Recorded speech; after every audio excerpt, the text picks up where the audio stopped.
குருவே, விருப்பாட்ச சாஸ்திரியை கூட்டிட்டு வந்திருக்கேன். விருப்பாட்சா, இப்ப நான் சொல்ல போற விஷயத்த நீ நம்பிதான் ஆகணும். உன் கோபத்தை தூக்கி எறிஞ்சிட்டு பொறுமையா கேட்கறதா இருந்தா நான் சொல்றேன். நம்புறது நம்பாம இருக்கிறதெல்லாம் அப்புறம், முதல்ல விஷயத்த சொல்லு. எனக்கு 1008 வேலை இருக்கு, அதையெல்லாம் விட்டுட்டு வந்திருக்கேன். உன்னுடைய உளறலை கேட்டு என்னுடைய நேரத்தை எல்லாம் வீணாக்குறதுக்கு நான் விரும்பல. என் மேல நம்பிக்கை இல்லாம ஸ்ரீ சக்கரம் என்னுடைய கோயில இருக்குன்னு சொல்லி என்னையவே நீங்க சந்தேகப்படுறீங்கல்ல? மண்டலத்துல ஸ்ரீ சக்கரத்துக்கு பதிலா விக்கிரகம் தெரிஞ்சதுனால நீ என் மேல சந்தேகப்பட்டது சகஜம்தான். ஆனா இப்ப அந்த கேள்விக்கு விட கிடைச்சாச்சு. என்ன விட கிடைச்சது? உன்னுடைய மண்டல பூஜையில ஸ்ரீ சக்கரம் தெரியுதா? இல்ல, அது என்ன விக்கிரகம் எங்க இருக்குன்னு மட்டும் தெரிஞ்சு போச்சு. எங்க இருக்கு இப்ப? அது எங்க இருக்கு? அது மல்லி கிட்ட இருக்கு. உற்சவ நேரத்துல மல்லி அந்த விக்கிரகத்தை வச்சுக்கிட்டு அங்க இங்கன்னு சுத்தனத நானும் மணிகண்டனும் பார்த்தோம்.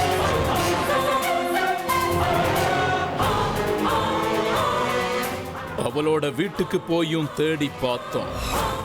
ஆனா அது அங்க இல்ல. அந்த விக்கிரகத்தை எடுத்துக்கிட்டு அவ எங்கேயோ போயிருக்கா. அப்படின்னா அதுக்கு என்ன அர்த்தம்? அந்த விக்கிரகம் கிடைச்சதுன்னா ஸ்ரீ சக்கரமும் கிடைச்சது மாதிரி தான்.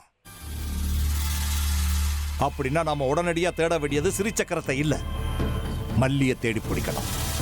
அவ குடும்பத்துல இருக்கிறவங்களை விசாரிச்சா மல்லி எங்க இருக்கான்னு நமக்கு தெரிஞ்சு போயிடும். அவங்க வீட்டுல இருக்கிறவங்களுக்கும் மல்லி எங்க போயிருக்கான்னு தெரியல. அவதான் விக்கிரகத்தை கொண்டு வந்து வீட்டுல பூஜை அறையில வச்சதா சொன்னாங்க. ஆனா இப்போ அந்த விக்கிரகத்தையும் காணோம், அந்த மல்லியும் எங்க போயிருக்கான்னு தெரியல. அப்படின்னா விக்கிரகத்துக்கும் ஸ்ரீ சக்கரத்துக்கும் ஏதோ ஒரு சம்பந்தம் இருக்கு இல்ல? காலம் முடிஞ்சு போனதுனால ஸ்ரீ சக்கரம் தான் சேர வேண்டிய இடத்துக்கு போய் சேர முடியல.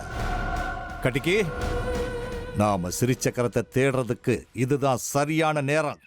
முதல்ல அந்த மல்லி எங்க இருக்கான்றத நாம கண்டுபிடிச்சாகணும்.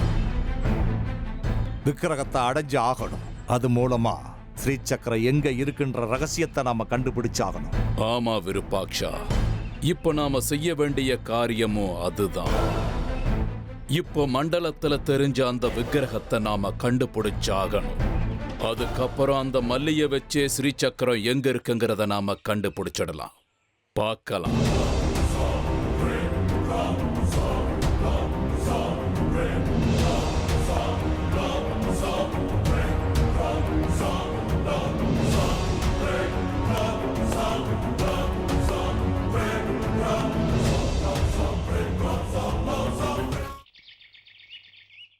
வித்யா, மல்லிக்கு என்ன இருக்குமோன்னு நாங்களாம் ரொம்ப பயந்து போயிருக்கோம். நீ பயப்படுற மாதிரி இன்னொரு விஷயத்த சொல்றியடா. மல்லி எங்க இருக்காளோ என்ன பண்றாளோ? இப்ப மல்லி அக்கா நமக்கு கிடைச்சாலும் பிரச்சனை, கிடைக்கலனாலும் பிரச்சனை. வீட்டுக்கு வந்தா போலீஸ் எடுத்துட்டு போயிடுவாங்க. தப்பிச்சு எங்கேயாவது போயிட்டாங்கன்னா இனிமே நமக்கு கிடைக்கவே மாட்டாங்க. எல்லாத்துக்கும் அந்த பங்காரி தான் காரணம். வித்யா, நீ அவனுக்கு நல்ல விதமா புத்தி சொல்றதை விட அவனை நீ கையும் காலையும் உடைச்சிருக்கலாம். அவனும் வீட்லயே இருந்திருப்பா, மல்லி எங்கேயும் போயிருக்கவும் மாட்டான். அவன் கூட சேராதன்னு சொன்னா அவன் கூடயே தான் சுத்திக்கிட்டு இருக்கா. இப்ப என்னாச்சு பாருங்க. இவங்க போலீஸ் கிட்ட இருந்து தப்பிக்கிறதுக்கு எங்கேயோ சுத்திக்கிட்டு இருப்பாங்க. அவங்களை காணோன்னு நம்ம பயந்துட்டு போன கொஞ்சம் கூட அறிவே இல்லையா அவங்களுக்கு? இவனு எதுக்கு ஆடி திட்டுற? ஒன்னும் சுய புத்தி இருக்கணும், இல்லாட்டி சொல்றவங்க பேச்சையாவது கேட்கணும்.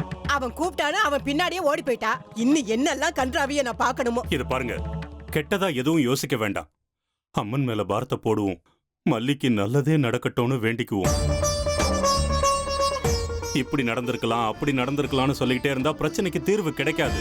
அவங்க 2 பேரும் எங்க இருக்காங்கன்னு கண்டுபிடிக்கணும். சுனிதா, மல்லி ஏதோ தர்மக்ஷேத்திரத்துக்கு போகணும்னு சொல்லிட்டு இருந்தால, எங்கெல்லாம் போகணும்னு உங்ககிட்ட ஏதாவது சொன்னாளா? இல்ல மாமா, அவ அந்த பேச்ச ஆரம்பிச்ச உடனே நம்ம வேண்டாம்னு சொன்னோம் இல்லையா, அதனால அவ அமைதியாயிட்டா. சங்கரன் தாத்தாவுக்கு தெரிஞ்சிருக்கணும். ஏன்னா நாமெல்லாம் போக வேணாம்னு சொன்னப்ப கூட அவரு போகட்டும் தானே சொன்னாரு. வாங்க அவரை கேட்கலாம், அவர் ஏதாவது சொல்வாரு. ஒருவேளை தேடினா கூட மல்லி கிடைச்சிருவா. ஆனா அவங்க தாத்தாவை எங்க தேடினாலும் கிடைக்க மாட்டாரு. இந்த ஸ்ரீ சக்கரம் தொலைஞ்சதுல இருந்து மனுஷன் எங்க போனார்னே தெரியல. இல்லம்மா, நிச்சயமா அவருக்கு இங்க நடந்ததெல்லாம் தெரிஞ்சிருக்கும். விஷயம் தெரிஞ்சு அவர் கண்டிப்பா வந்துருவாரு. அவர் வரும்போது கேட்டு தெரிஞ்சுக்கலாம்.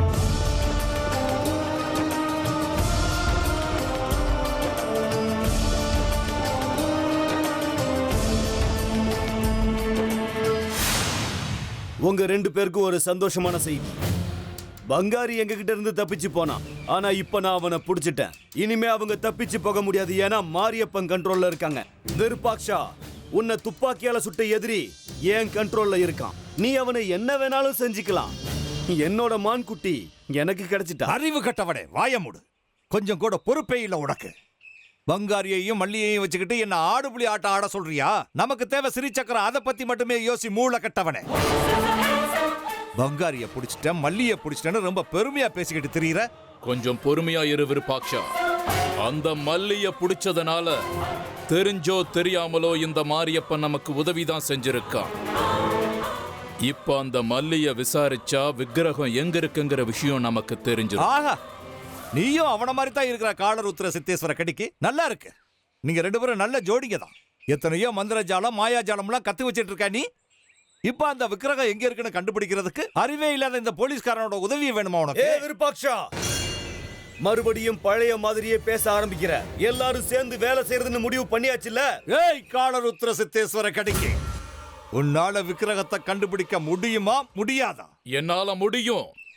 அது யாருடைய கட்டுப்பாட்டுல இருக்குன்னு என்னோட தாய் எனக்கு சொல்லுவா. போடு, அப்ப அந்த மண்டலத்தை போடு. விக்கிரகம் எங்க இருக்குன்னு கண்டுபிடி.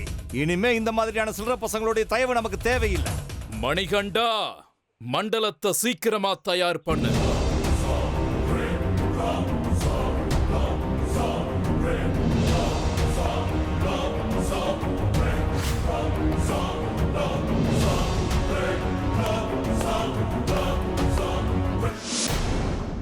நீ எவ்வளவு யோசனை பண்ணாலும் அவ்வளவுதான். ஏண்டா நீ இப்படி வருத்தப்படுற? உன்ன மாதிரி நல்ல மனசு உள்ளவனை விட்டு போறதுக்கு அவங்க தானே கஷ்டப்படணும். எவ்வளவெல்லாம் ஆசைப்பட்டம்மா. சுந்தரிக்கு செய்ய முடியாத எல்லாத்தையுமே மல்லிக்கு செஞ்சு ஆசையை நிறைவேற்றிக்கலான்னு நினைச்சம்மா. ஆனா இவ்வளவு நம்மளை விட்டு விலகி போயிடுவான்னு நான் எதிர்பார்க்கவே இல்லை. என்ன பண்றதுன்னு ஒண்ணுமே புரியல. என்னெல்லாம் கனவு கண்ட. ஒரு 2 வருஷம் கழிச்சு நல்ல சம்பந்தமா பார்த்து அவளுக்கு கல்யாணம் பண்ணலான்னு நினைச்சேன். சுந்தரி கல்யாணத்தை பார்க்குற அதிர்ஷ்டம் எனக்கு கிடைக்கல. ஆனா அவ இடத்துல இந்த மல்லியை வச்சு அவளுக்கு கல்யாணம் செஞ்சு கொடுக்கலான்னு நினைச்சம்மா. நீயும் உன் பொண்டாட்டியும் அவளுக்கு ஒரு நல்ல சம்பந்தம் பார்க்கணும்னு ஆசைப்பட்டீங்க. ஆனா அவ அதையும் தானாவே தேடிக்கிட்டா. என்னப்பா பண்றது? வயசு எல்லாம் அவங்கவுங்க தலையெழுத்துப்படிதான் நடக்கும். நாம அவங்களுக்கு வேண்டியதெல்லாம் கொடுக்க முடியும். ஆனா அதை ஏத்துக்கிற அருகதை அவங்களுக்கு இருக்கான்னு முதல்ல நாம தெரிஞ்சுக்கணும். அந்நியர்கள் மேல காட்டுற அன்பும் நம்பிக்கையும் வீணாதாண்டா போகும். இல்லம்மா, மல்லி ரொம்ப நல்ல பொண்ணுதான். அவ தலையெழுத்து அவளை ஆட்டி படைக்குது. இப்ப எங்க இருக்காளோ, என்ன கஷ்டப்படுறாளோ, அவளை நினைச்சா என் மனசுக்கு ரொம்ப வேதனையா இருக்கும்மா. உனக்கு ஏதோ பிரம்மடா. செத்த வீட்டு வாசல்ல மோளம் அடிக்கிறவன் பொண்ணோட அருகதை அவ்வளவுதான்டா. அவளுக்கு நம்ம வீட்டுல இருக்கிற தகுதி இல்ல. நம்ம சொந்த பொண்ணு தாண்டா நம்ம பொண்ணு. மத்தவங்க தான்.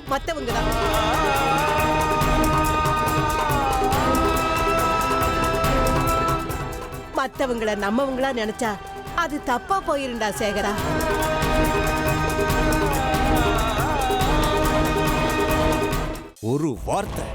ஒரு வார்த்தை இப்ப என் ஜனங்க கிட்ட சொன்னா அதோட உன் கதை அதோ கதிதான். சொல்லுடா சண்டாளா, விக்கிரகத்தை எங்க வச்சிருக்க?